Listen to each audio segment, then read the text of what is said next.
What's up, everybody? Welcome to Podcast Now. I'm Alex, and in this video, I want to bring you guys my review of Dispatch episodes 1 and 2. Just got done playing it, a little over an hour and a half if you're kind of looking at how long these episodes are. They seem to be around 45 minutes, and normally for an episodic game that would probably be a little low, but because they're 2 each week, right, and there's 8 in all, it actually adds up to like a pretty meaty, I think, hopefully, end experience. I absolutely loved it, and I think you've seen a lot of praise the last couple days, and so I was going in really hoping, and kind of expecting actually at this point, just a really fun journey, and my God, I think it's captured in an hour and a half, and in one go, it's captured this episodic experience and all the things that make these episodic games great, while also going in on something that they normally are not good at. And we can probably start there, the gameplay.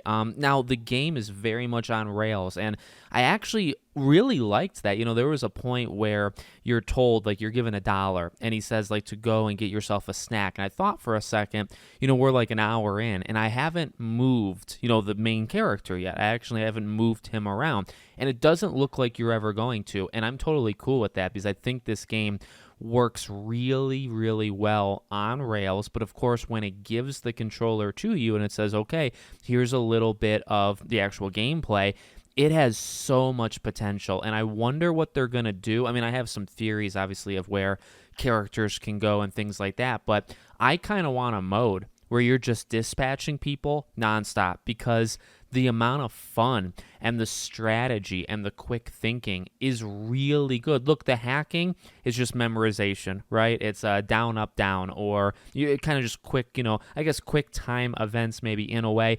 The hacking, you've done it 1,000 times and you're going to do it 1,001 times. But to me, dispatching the actual, heroes, or in this case, supervillains, is so much fun because there's so much going on. They got skill points that they'll eventually acquire.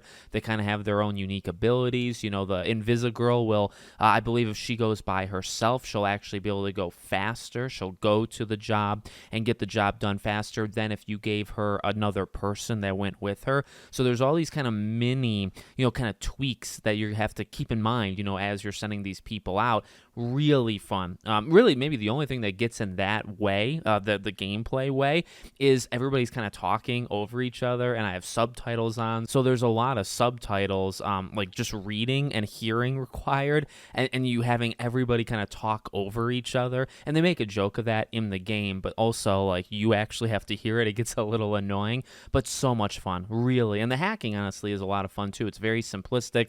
Again, you've done it before, but it's really fun. And then, well, there's everything else, which I think is about as perfect as it comes. And this is where, look, it's just good storytelling, it's good characters, and you have to start strong. I think it really, it started action-y strong, right? And it gets you warmed up to Aaron Paul here as this character, and then you start to kind of build the cast around him. And I think what you've really gotten by the end of episode 2 is probably a 4-person, like, really good squad, a main character, and then 3 very heavy, supporting characters that I think are all incredible. The voice acting is generally just really good across the board. It is a very big cast, and there are probably 12 plus characters, and I don't think they're all good. There was a couple of them that just sounded off and didn't really seem like they could match everybody else, but I think that's kind of why you lean in on, like, Aaron Yvette, who obviously fans of Wolf Among Us should know, and many others, Tales from the Borderlands.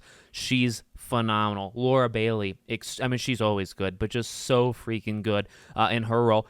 Aaron Paul is a different kind of actor, and not seeing him on screen, not being, Jesse Pinkman, it took a little while, but he's got this kind of almost soft and just interesting, like, different kind of speech patterns to him that I just really, it took a little while, I'll be honest with you. I think the first 20-30 minutes, it starts very actiony, and then it kind of settles in, okay, who is this guy, and what does being a hero mean to him, and what's his backstory, what's everybody's backstory. It kind of settles, and I think it took a little bit, but overall, it's like, okay, I understand this guy, I get what makes him tick, I really can respect him, and just, he's very likable. Really, I would say the number one thing this game does within the first hour, I guess you could also say then hour and a half, is make like at least 4 or 5 characters insanely likable. That's what I'm talking about with that kind of maybe like a top 4 kind of cast. You love them, and you've only played the game for an hour 15, hour 30. I think that is,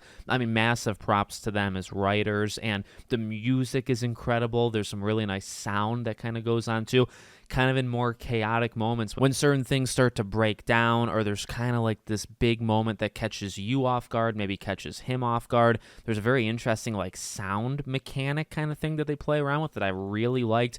Visually, holy dear Jesus, like, and I miss this kind of visual style. We don't get it all that often, but it looks so good. It looks so pretty. It looks so bright. Just all the characters look good. I like just how they move and like how the background reacts to it. In this art style, it reacts very differently, than in other art styles. So I think they just nailed it. I don't give scores, but I would be giving this thing high 9s right now. If I was given an actual score out. I was hoping it would be good. I was kind of expecting it. We know these people are former Telltale devs. They've worked on some of the best Telltale games. They worked on and wrote The Wolf Among Us 2, and then things broke down with them and Telltale, and, they kind of had to move on, and here we are. And what they've done already, I think, easily puts them in the top 10 of episodic games. I said this to a friend of mine. Tales from the Borderlands, okay, the original, Wolf Among Us, The Walking Dead. I really love all of the seasons, but like seasons 1 and season 2 are so freaking elite. And then Life is Strange, and not in that order, but those are my top 4. Those would be the top 4. Minecraft was actually very good. I liked it maybe more than most. Batman, of course. There are some good ones, but those I look at as the top 4.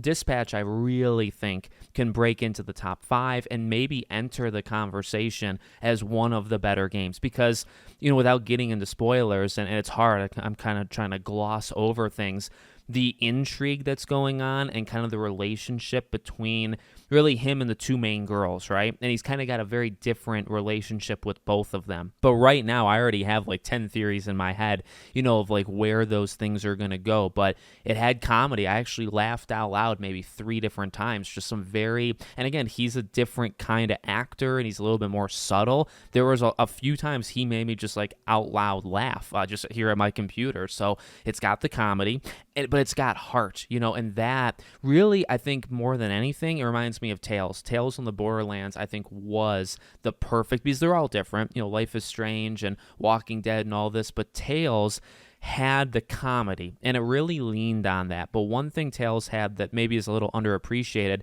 that's elite, that's one of the best things out there, is the heart. You freaking care about those characters, every single one.